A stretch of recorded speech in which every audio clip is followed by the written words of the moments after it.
So we had a question from one of the people doing retreat from afar about how, well, first of all, what BBC talks, you know, where they are on the web, but then also how to do the retreat from afar and really get the most benefit of it, not just during the sessions, but during the whole day. So in response,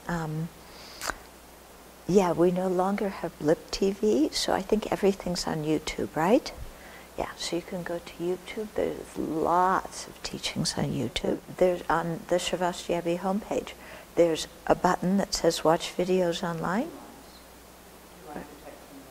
Okay, 2 lines of text in the right column. I haven't seen it. Anyway, click it. It'll take you, and you should have a whole list of videos there. Okay.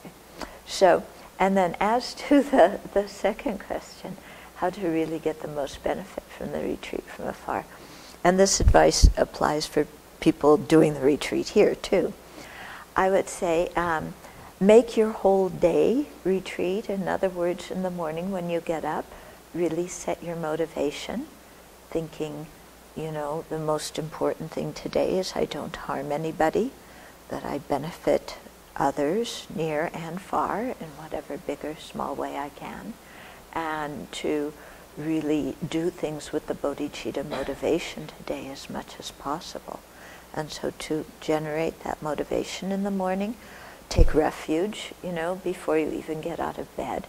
Then the first thing you do when you get out of bed, make 3 bows about 3 times to the Buddha, yeah, and then do your practice. I really advise doing your practice, people who do retreat from afar in the morning if you can, because the mind is fresher, and if you do it in the morning, then you have that feeling of satisfaction that you've done your practice. Now, having said that, yes, some people are evening meditators, and they like to meditate after everything settles down in the evening, and that's fine if you can really keep the stability of your practice that way. The problem with it is that you get tired, and then it becomes mañana, and then the next day also mañana, and the practice never gets done. Okay, so it's good, you know, to do it in the morning, and then you know, keep your awareness of Vajrasattva throughout the day. You can imagine Vajrasattva on your crown, kind of looking over you, you know, while you're doing your daily life actions, or in your heart, radiating light, as you know, to the sentient beings as you're going around, and that kind of awareness or mindfulness of Vajrasattva in your life can, you know, really help you when there's some kind of difficulty. You think, well, how would Vajrasattva respond to this situation? Yeah. Well, Vajrasattva's sitting there looking pretty blissed out. I don't think he's going to get all worked up about what this person said. Yeah. And so that gives us an image of, you know, an alternative way that we could feel and behave, you know, besides our usual pattern behavior. Yeah. So it's quite helpful to do that. You know, having that awareness of the Dharma, awareness of your motivation. Offering your food during the day is another good way to really bring the Dharma into your daily life. Yeah, imagining it as blissful with wisdom nectar, offering it to Vajrasattva. In the evening, reviewing the day and really contemplating karma, thinking of the actions you did. You know, I set a certain motivation in the morning, how well did I keep that up?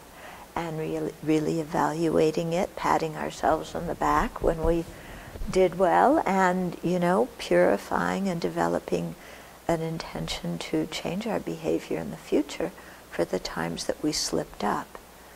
Okay, so you know, if you just keep the Dharma in your mind as much as possible during the day, and you know, if you one thing I would you know, advise if you're doing a retreat from the far is don't watch TV.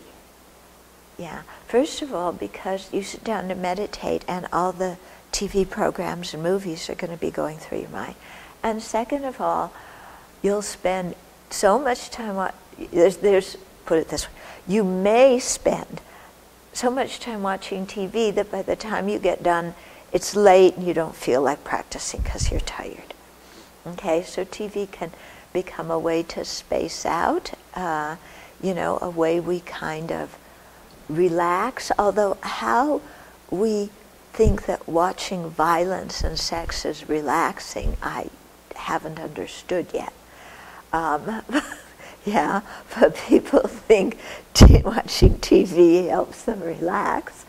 You know, instead, maybe try, you know, doing your practice or reading a Dharma book and thinking about its meaning, or getting some exercise.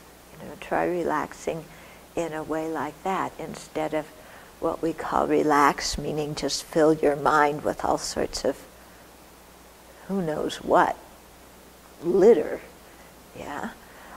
So you may find that your meditation sessions go better when you're not thinking about the ads you just saw in the movies and the news and things like that. Okay? So whether you're doing the retreat here or doing the retreat from afar, I think you can really make your day a Dharma day, you know, including as many elements as you can in it. And especially having that awareness of our precepts so that we keep our precepts during the day. You know, if we notice that we're slipping up either with our pratimoksha precepts, including the 5 lay precepts, or bodhisattva precepts or tantra precepts, you know, then immediately, at least in our mind, do some confession and make some determination how we want to be. And especially doing Vajrasattva retreat, then really focusing on purifying old habits, yeah, changing them, including mental habits. Okay, so enjoy the retreat, everybody.